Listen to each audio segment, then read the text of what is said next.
Kalau dia meyakini itu, maka gugur gugur imannya dia yang mengatakan Kristus manusia sempurna. Akan gugur juga iman dia untuk mengatakan terjadi inkarnasi. Firman menjadi daging. Jika daging Betul, yang Bro diambil Ivan. adalah daging yang Daging orang bercacat. berdosa. Iya. Nah, bagaimana dia mengimani terang dan gelap tidak bisa menyatu? Tetapi di satu sisi dia mengatakan bahwa firman yang suci itu bisa menyatu dengan daging yang berdosa dalam peristiwa inkarnasi. Nah, ini kan itu yang kita hanya untuk refleksi saja lah.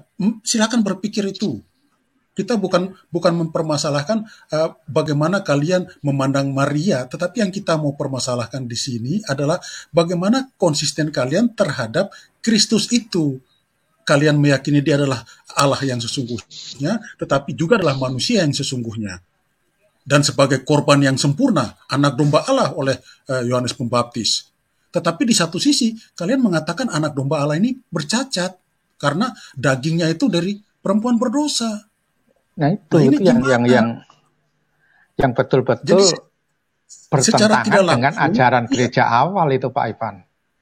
Nah, ini kan diajarkan ke umat Kristen lain dan kemudian diterima, dan ini kan sudah menyesatkan manusia, Pak Suto. Ini bukan Betul. lagi sentimen ataupun perasaan asbak saja ini yang kita mau sentil, tetapi kita mau mengingatkan pengajaran kamu ini menyesatkan orang.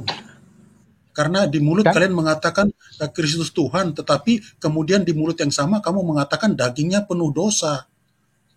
Karena dia ambil daripada perempuan berdosa. Perempuan yang berdosa. Sekaligus kalian sudah mengatakan Rasul Paulus menginformasikan hal yang keliru, karena Rasul Paulus mengatakan dia yang tanpa dosa dibuat berdosa oleh pelanggaran kita. Lah, dia yang tanpa berdosa, otomatis berarti manusia Kristus yang sempurna itu berarti kan tanpa dosa. Tetapi menurut kalian dagingnya itu dari orang berdosa. Ini jadi terpaksa kan Rasul Paulus kena lagi. Iya. Ya tidak heran kalau saudara-saudara Muslim kita menyerang Rasul Paulus. Ya karena kalian ini yang justru membuat akhirnya iman kekristenan justru malah dicemooh. Nah ini yang kita ingin supaya disadarkan kepada mereka. Mereka harus menyadari bahwa dogma Maria yang dipegang oleh gereja Katolik, dan ini tidak hanya gereja Katolik loh, apostolik lain juga memegang dogma yang sama, tapi dalam konteks yang berbeda, dalam penjelasan yang berbeda, tetapi pada inti yang sama. Nah, kalau dogma ini untuk memuliakan Maria, ya sudahlah, itu ya Maria kan manusia. Tetapi dogma ini bukan untuk memuliakan Maria, tetapi untuk membuktikan bahwa Kristus tunggal Allah dan sekaligus manusia, tetapi sekaligus juga mau membuktikan semua janji-janji Kristus. Apa janjinya? Jika kamu hidup dalam saya, maka kamu tidak akan binasa. Mana buktinya? Coba cari-cari. Sudah ada bukti belum? Kalau kita bisa mengatakan buktinya Maria, kita bisa katakan itu. Kenapa? Asumta. Kita punya dogma itu. Dia diangkat tubuh dan jiwa. Itu dogma kita. Sudah terbukti. Iman kita mengatakan kebangkitan badan. Ada buktinya. Bunda Maria buktinya. Kita bukan menghayal atau mengimani yang kosong. Nah, yang seperti itu yang kita mau untuk mereka berpikir. Kita bukan menawarkan ataupun kita mengabarkan sesuatu yang diawang-awang, sesuatu yang tidak realita, tetapi sesuatu yang terjadi dalam sejarah manusia. Dan ada buktinya. Nah, dogma Maria itulah mengangkat bukti-bukti itu ke level kebenaran ilahi. Sayangnya mereka tentang terus, yang secara tidak langsung sebenarnya menentang dan menghujat Roh Kudus sebenarnya.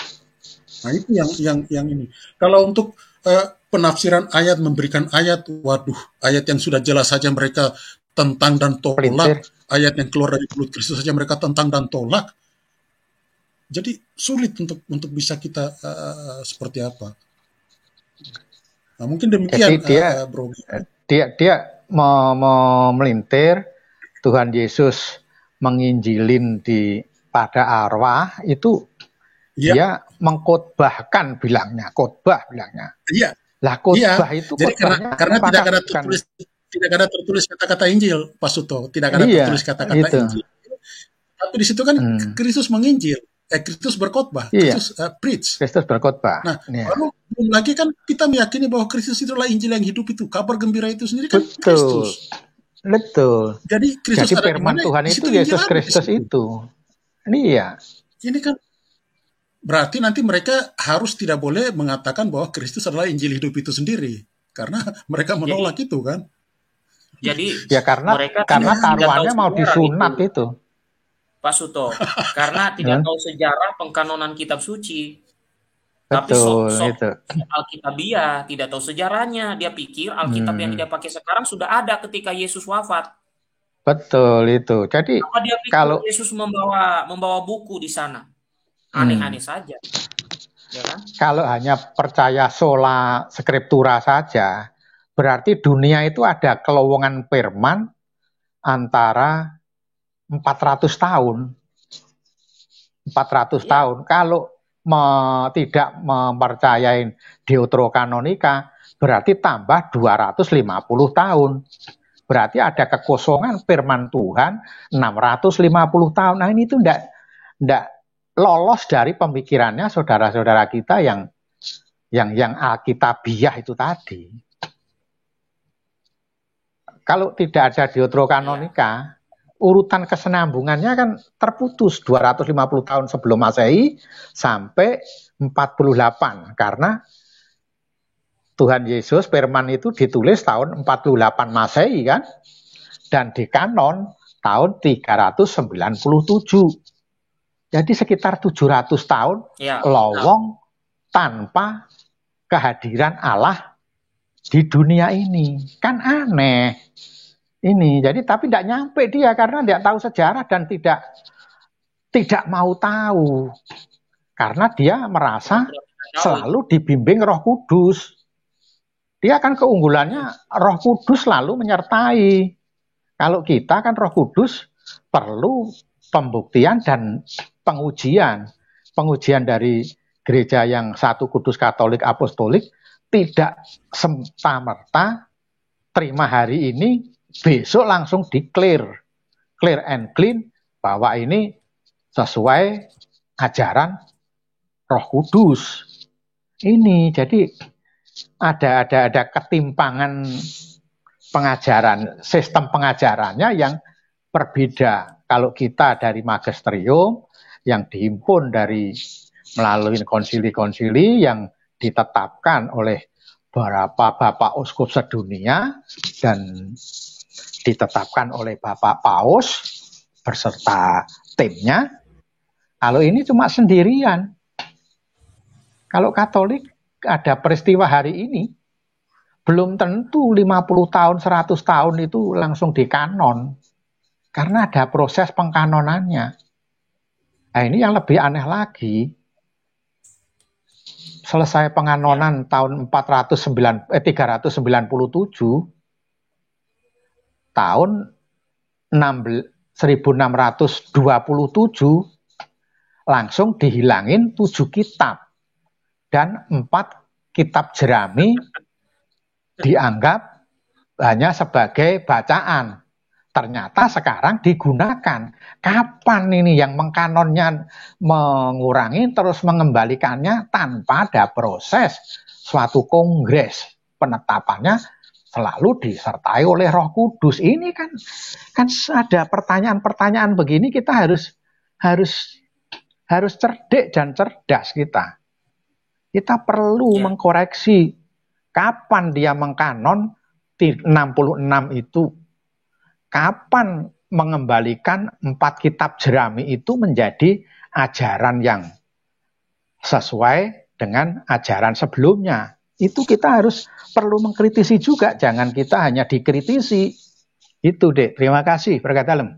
Oke, Pak Ivan dan Pak Suto, di sini sih 2 menit lagi jam 6 ya. Kita nanti doa malaikat Tuhan dulu. Saya coba share teksnya.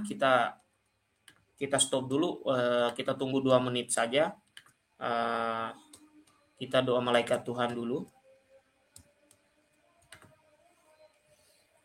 Oke, Bapak Ibu, walaupun ya sedikit lagi ya, saya kurang tahu apakah jam saya ini tidak begitu cepat atau terlalu terlambat? Saya kira 1 menit lagi, di sini 2 menit lagi. Oke, baiklah, saya pimpin kita dalam doa malaikat Tuhan di bagian Indonesia Barat ya. Kalau di timur sudah lewat, saya kira. Oke, saya perbesar sebentar supaya terlihat sangat kecil ya. Oke. Ya, mari kita doa malaikat Tuhan, Bapak Ibu, kita siapkan hati untuk berdoa. Marilah berdoa dalam nama Bapa dan Putra dan Roh Kudus. Amin. Maria diberi kabar oleh malaikat Tuhan, Maka ia mengandung dari Roh Kudus. Salam Maria, penuh rahmat Tuhan sertamu, terpujilah engkau di antara wanita dan terpujilah buah tubuhmu Yesus. Santa Maria Bunda Allah, doakanlah kami yang berdosa ini sekarang dan waktu kami mati. Amin. Aku ini hamba Tuhan, terjadilah padaku menurut perkataanmu. Salam Maria, penuh rahmat Tuhan sertamu, terpujilah engkau di antara wanita dan terpujilah buah tubuhmu Yesus. Santa Maria Bunda Allah, doakanlah kami yang berdosa ini sekarang dan waktu kami mati. Amin. Sabda telah menjadi daging dan tinggal di antara kita. Salam Maria, penuh rahmat Tuhan sertamu, terpujilah engkau di antara wanita dan terpujilah buah tubuhmu Yesus. Santa Maria Bunda Allah, doakanlah kami yang berdosa ini sekarang dan waktu kami mati. Amin. Doakanlah kami ya Santa Bunda Allah, supaya kami dapat menikmati janji Kristus. Marilah berdoa. Ya Tuhan, karena kabar malaikat kami mengetahui bahwa Yesus Kristus Putramu menjadi manusia, kami mohon curahkanlah rahmat-Mu ke dalam hati kami, supaya karena sengsara dan salibnya, kami dibawa kepada kebangkitan yang mulia, sebab Dialah Tuhan pengantara kami. Amin. Dalam nama Bapa dan Putra dan Roh Kudus. Amin. Oke. Bapak Ibu, ada satu iklan dulu untuk saya promosikan, yaitu channel Seorang Romo, tapi dengan saya menampilkan doa Salam Maria dalam 3 bahasa, termasuk bahasa daerah saya. Nah, sebelum saya tampilkan, Bapak Ibu jangan lupa didukung ini channelnya. Beliau adalah ahli hukum gereja di Tribunal Keuskupan Bandung ya. Ini channelnya namanya Postinus Gule OSC. Silakan di subscribe sebelum saya tutup Bapak Ibu. Jadi sambil melihat di subscribe untuk mendukung channelnya. Di channel beliau ini banyak membahas mengenai hukum gereja terkait perkawinan. Nah ini bagus sekali untuk Bapak Ibu yang ingin belajar mengenai hukum gereja. Siapa tahu ada yang bertanya ataupun ada yang butuh penjelasan ya.